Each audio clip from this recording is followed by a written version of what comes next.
All right, today we're jumping into a really big idea from our source material: the claim that one single text, the Quran, kicked off a massive shift in how humanity thinks. We're talking about nothing less than a global intellectual awakening. But to really get a handle on this awakening, you first have to ask, what was the problem it was trying to solve? I mean, just think about it for a second.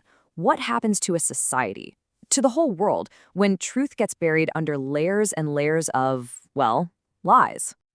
The sources paint this picture of the human mind before the Quran, and it's this incredible, powerful tool, a marvel really, but it was asleep at the wheel, totally lost and tangled up in what one source calls a storm of lies.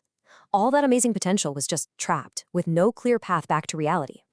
So, to get out of that storm, you don't just need a new piece of information.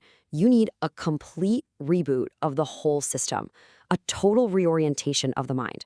And the sources have a name for this: in an epistemic reset.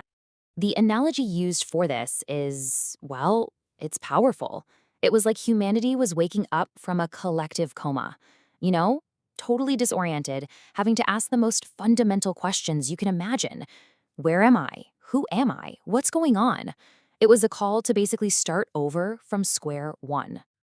So, what exactly is this epistemic reset? Well, it's a radical shift in how we even approach knowledge. It's about consciously moving away from just accepting old stories and inherited falsehoods, and instead building a new habit.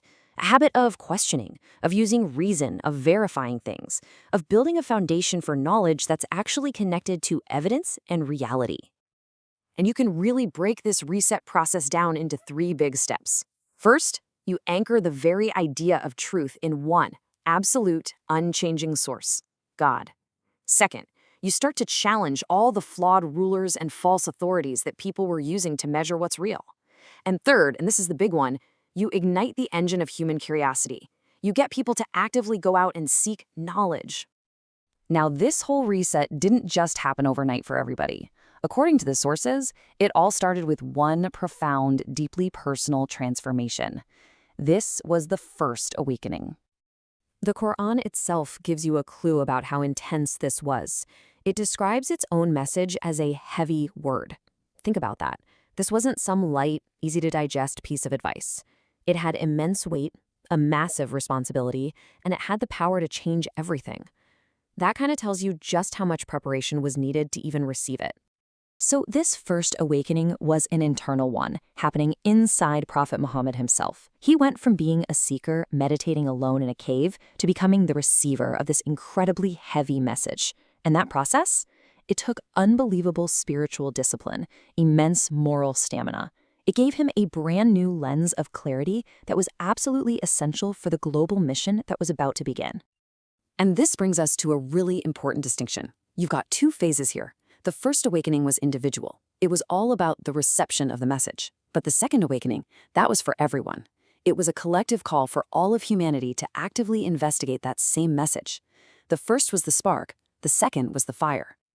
Which leads us right into that second phase, the mission to ignite the collective human intellect. This is where the message truly goes global. And here's a key part of how it worked. The sources are clear. The Quran was not asking for blind faith, not at all. It was actually designed to kickstart a process. It was meant to turn passive belief into active, energetic inquiry. And it was that process of questioning, thinking, and reasoning that was supposed to lead to a rock-solid conviction. So let's look at a real-world example of this in action. How in the world did the Quran use logic and reason to explain something that seems, well, impossible, like the Day of Judgment and resurrection? I mean, this was the big challenge from skeptics back then. And it's a fair question, right? You're telling us that after we turn to dust and bones, we're going to be brought back to life? Come on. How could you possibly prove something like that with logic? So the Quranic response is a direct appeal to our own rational minds. Instead of just saying believe it, it points to evidence.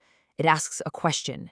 Do you really think the one who created you from nothing in the first place can't put your bones back together? And then it takes it a step further, saying that this creator can restore even the most intricate, unique patterns of your very fingertips. You see the logic here? It's a powerful appeal to reason. It's saying, look, if an unbelievably complex original Like you, with your unique fingerprints, can be created once from scratch, then recreating it is actually the easier part. It frames this miracle not as something you have to blindly believe, but as a logical conclusion based on the creative power we can already see all around us. Now, when you have an intellectual shift this big, it doesn't just stay in people's heads, it scales up. It becomes the foundation for an entire civilization. And that's what happened. A whole new civilization emerged, and it was built on this foundation of reason-based conviction. You had people from totally different cultures, who spoke different languages, from all over the world, who were united, not by blood, not by land, but by a shared core creed, an akida, that they had all reasoned their way to. And what did this core belief system do? Well, being centered on accountability in the hereafter, it acted like a universal moral compass. It gave the entire society a shared framework for justice, for ethics, for purpose. It literally turned an abstract idea into the operating system for a new global community.